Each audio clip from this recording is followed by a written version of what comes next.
నమస్కారం. టీవీ7 న్యూస్ కి స్వాగతం. ముందుగా ముఖ్యాంశాలు.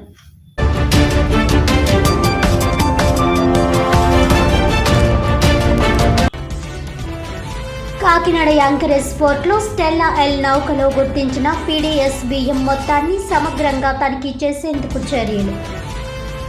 5 ప్రభుత్వ శాఖల అధికారులతో మల్టీ డిసిప్లినరీ కమిటీ ఏర్పాటు చేసినట్లు వెల్లడించిన కాకినాడ జిల్లా కలెక్టర్ షాన్ మోహన్ సగిడి.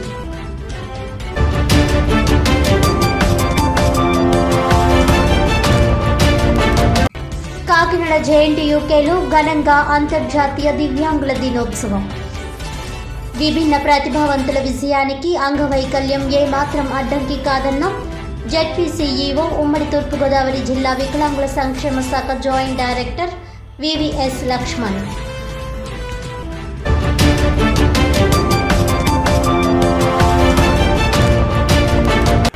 విద్యార్థుల్లో శాస్త్ర సాంకేతిక రంగాలలో సృజనాత్మకత పరిశోధన శక్తిని పెంపొందించడానికి పాలిటెక్ ఫెస్ట్లు దోహదపడతాయి. కాకినాడ ఆంధ్ర పాలిటెక్నికల్ కళాశాలలో ఏర్పాటు చేసిన పాలిటెక్ ఫెస్ట్ ఎగ్జిబిషన్లో జేఎన్టీయూకే ప్రిన్సిపల్ రామ్మోహన్.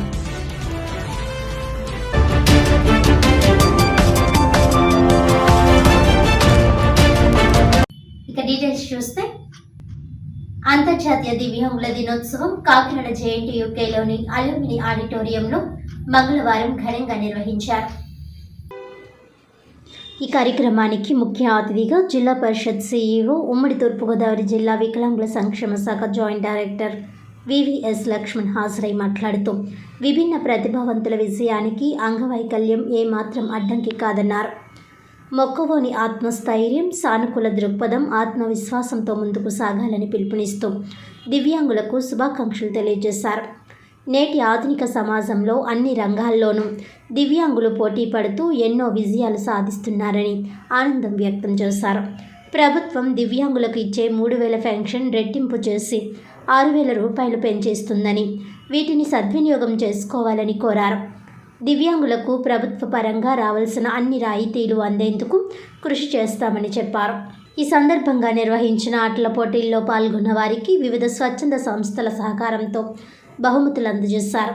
ఈ కార్యక్రమంలో వయోవృద్ధుల సంక్షేమ శాఖ, విభిన్న ప్రతిభావంతుల ప్రత్యేక పాఠశాల ప్రతినిధులు SP Reddy, director Uma Manovikasa Kendram, Indian Red Cross Society అధ్యక్షుడు వైడి రామారావు, విభిన్న ప్రతిభా సేవా సంఘాల ప్రతినిధులు CH Subbarao, coordinator National Federation of the Blind CH Manikanta Swamy, అందుల ఉద్యోగ జిల్లా president P Suresh Kumar, G Edukondalarao, Nimmakayala Suresh, Satya Subrahmanyam, BV Satyanarayana, U Srinivas, వివిధ స్వచ్ఛంద సంస్థల ప్రతినిధులు, సుమారు 500 మంది విద్యార్థులు తదితరులు పాల్గొన్నారు.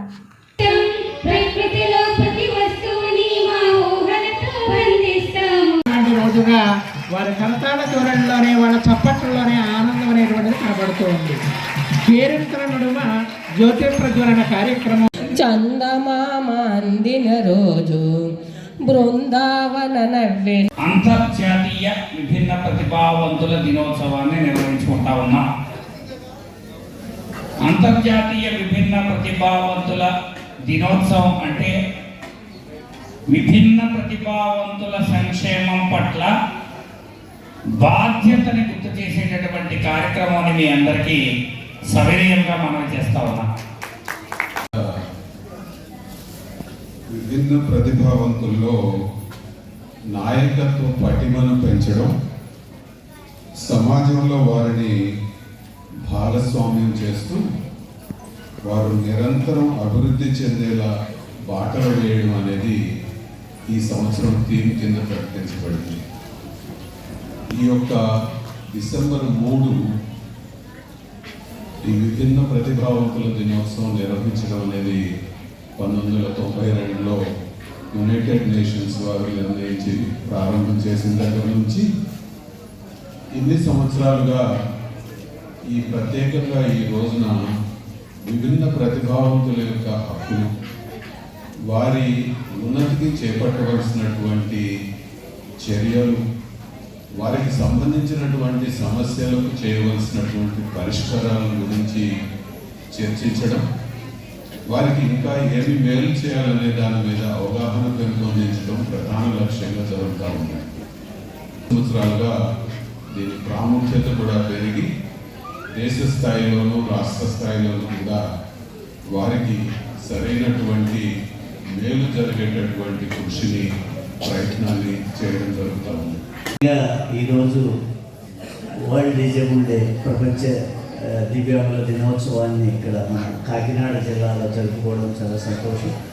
అలాగే ముఖ్యంగా మన విభిన్న ప్రతిభావంతులకు ఇంతకు ముందుకు ఇప్పటికీ కూడా చాలా అవకాశాలు వస్తున్నాయి. ఎందుకంటే ఒకప్పుడు మేము 37 years బ్యాక్న ఆర్గనైజేషన్ స్టార్ట్ చేసినప్పుడు అప్పుడు పరిస్థితులు చాలా డిఫరెంట్గా ఉండేవి. ఈ రోజున చాలా టెక్నాలజీ ఇవన్నీ కూడా వచ్చినాయి. అలాగే అన్ని రంగాలలో ఎదిగేదానికి కూడా ఏ రంగంలోనూ మీరు అర్హులు కాదని చెప్పడానికి వీలు లేనంత చట్టబద్ధమైనటువంటి 2016 దివ్యాంగుల రివైజ్డ్ చట్టం ఫస్ట్ 95లో వచ్చింది. తర్వాత 2016లో రివైజ్ చేసేసి ఇంకా ఎక్కువ చేశారు. అలాగే 21 డిజబిలిటీస్, ఇంతకుముందు 95 యాక్ట్లో ఓన్లీ 7 డిజబిలిటీస్నే ఐడెంటిఫై చేస్తాయి. ఇప్పుడు 21 డిజబిలిటీస్ని ఐడెంటిఫై చేశారు. అలాగే లాస్ట్ 1.5 year బ్యాక్నే మనకు స్టేట్ రూల్స్ కూడా ఫామ్ అవ్వడం జరిగింది. ఆ స్టేట్ రూల్స్లో కూడా ఏమేమి చేయాలి వీటన్నిటిలో కూడా ఒక కమిటీ వేసినప్పుడు రాష్ట్రంలో 14 మంది, అందులో నేను ఒకరిని, ఆ స్టేట్ రూల్స్ అన్నీ కూడా రావడం జరిగింది. రవిచంద్ర గారు మనకు కరెక్ట్గా చేశారు. ఆయన ప్రిన్సిపల్ సెక్రటరీగా ఉమెన్ చైల్డ్ వెల్ఫేర్కి వచ్చినప్పుడు ఆ స్టేట్ రూల్స్ను తీసుకురావడం జరిగింది. ఆ స్టేట్ రూల్స్ను అదేవిధంగా రిజర్వేషన్స్ అన్నీ కూడా చాలా, ఇంతకుముందు 3% రిజర్వేషన్ ఉన్నది 4% రిజర్వేషన్ చేశారు. అలాగే ఎస్పెషల్లీ ఆ 4% రిజర్వేషన్లో intellectual and developmental disabilities, cerebral పాలసీకి, మల్టిపుల్ అందరికీ కూడా అవకాశం కల్పించారు. అందులో చాలా సంతోషం. అందరికీ నమస్కారం అండి. ఈరోజు December 3 అంతర్జాతీయ విభిన్న ప్రతిభావంతుల దినోత్సవం. ఇక్కడ ఉత్సవంగా చాలా బాగా జరిగిందండి. 3 జిల్లాలు, మన కాకినాడ జిల్లా, అలాగే ఈస్ట్ గోదావరి జిల్లా, కోనసీమ జిల్లా, 3 కూడా మనకి ఇక్కడ జరిగింది. చాలా చక్కగా 3 జిల్లాల స్కూల్స్, NGOs అందరూ మనకు బాగా సపోర్ట్ చేసి ఈరోజు ఒక 376 ప్రైజులు మనం ఇచ్చాము అందరికీ కూడా. మంచిగా స్కూల్ ఫ్లాగ్ ఇచ్చారు, పిల్లలందరూ వచ్చారు. హైలైట్ ఏంటంటే నాకు బాగా నచ్చింది ఏంటంటే మన పిల్లలే ఈరోజు కల్చరల్ ప్రోగ్రామ్స్ ఇచ్చారండి. వాళ్ళు చూస్తే మీరు డిఫరెంట్లీ ఏబుల్ అని అనుకోరు అన్నమాట. అంత ఎక్సైట్మెంట్ తోటి ఆ ఫేషియల్ ఎక్స్ప్రెషన్ కూడా అంత బాగా చేశారు. ఆ కల్చరల్ ప్రోగ్రామ్స్ అని కూడా ఇది నాకు అంటే దేవుడిచ్చిన, అంటే జడ్పీసీఓ ఓకే అది నా పోస్ట్, బట్ ఇది దేవుడిచ్చిన మనసు. కలెక్టర్ సార్ ద్వారా నాకు వచ్చింది, FAC ఇచ్చారు. ఇది ఒక పుణ్యం అనుకుంటున్నాను నేను సేవ చేయడము. సో చాలా కొన్ని సమస్యలు కూడా చాలా చెప్పుకున్నారు వీళ్ళందరూ కూడా. సో ఇక్కడ ఏంటంటే మనకి కొంచెము మనకి రాజమండ్రి నుంచి ఇటు కోనసీమ, మన అమలాపురం నుంచి రావడం కొంచెం దూరం అయిపోయింది వాళ్ళందరికీ కూడా. ఆ కలెక్టర్స్ కూడా సార్తో మేడంతో మాట్లాడాము. సో 17వ తారీఖున మనకి రాజమండ్రిలో మళ్ళీ జరుపుతామండి. అలాగే 19వ తారీఖుని అమలాపురంలో జరుగుతామండి. సో ఈ 2 కూడా అక్కడ చుట్టుపక్కల ఉన్న ఆ జిల్లాలో ఉన్న కొత్త జిల్లాలో ఉన్న వాళ్ళు కూడా మనకి పార్టిసిపేషన్ జరుగుతుందని మళ్ళీ ఇలా ఘనంగా సెలబ్రేట్ చేసుకుంటామండి. చాలా సంతోషంగా ఉన్నది. ఈరోజు పండగ వాతావరణంతో అందరూ, నా ఒక్కరిది కాదండి, అందరూ నన్ను పొగుడుతున్న నాది కాదండి, బట్ అందరూ కలిసాం కాబట్టి ఇంత బాగా జరిగింది. అలాగే మన NGOs చాలా సపోర్ట్ చేస్తున్నారు. మనకి దగ్గర CSR, మనకు ONGC కానీ వీళ్ళు కూడా చాలా ముందుకు వచ్చి మనకి ఈరోజు ఫుడ్కి స్పాన్సర్ చేశారు. ఇలా చాలామంది దాతలు ముందుకు వస్తున్నారండి. వాళ్ళ సపోర్ట్ మేము చేయగలుగుతున్నాము. మేము ఒక్కలే కాదు, గవర్నమెంటే కాదు. కానీ బాగా హ్యాపీనెస్ ఏంటంటే మొన్న 3,20,00,000 అలింకో ద్వారాగా మన కాకినాడ జిల్లా పంచడం జరిగింది. అలాగే మన కోనసీమలో మొన్న 4,08,00,000 అసెస్మెంట్లో తేలిందన్నమాట. ఇంత ఎయిడ్స్ అండ్ అప్లైసెస్ ఇస్తున్నాం అన్నమాట. అది రేపు కోడ్ అయిన తర్వాత మినిస్టర్ గారు, కలెక్టర్ గారు అక్కడ డేట్స్ మనకి కాన్స్టిట్యూన్సీలో ఇస్తారు, జరుగుతుంది. అండ్ రేపు జనవరి కొత్త సంవత్సరంలో మళ్ళీ మనం రాజమండ్రిలో కూడా ఇదే ఐడెంటిఫికేషన్ క్యాంప్ జరుగుతాయండి. సో అంటే సెంట్రల్ గవర్నమెంట్ అన్నీ కూడా ఫ్రీగా మనకి ఎయిడ్స్ అండ్ అప్లయన్సెస్ ఇస్తుందండి. సో ఫస్ట్ వరకు దగ్గర మనకి 7.5 కోట్లు 8 కోట్లు మనకి ఇవ్వడం జరిగింది. సో దీనికి మళ్ళీ ఆ జిల్లా కూడా అవుతే 11-12 కోట్లు మనకి ఫ్రీగా ఇస్తున్నారు కాబట్టి ప్రజలందరూ హ్యాపీగా ఉంటున్నారండి.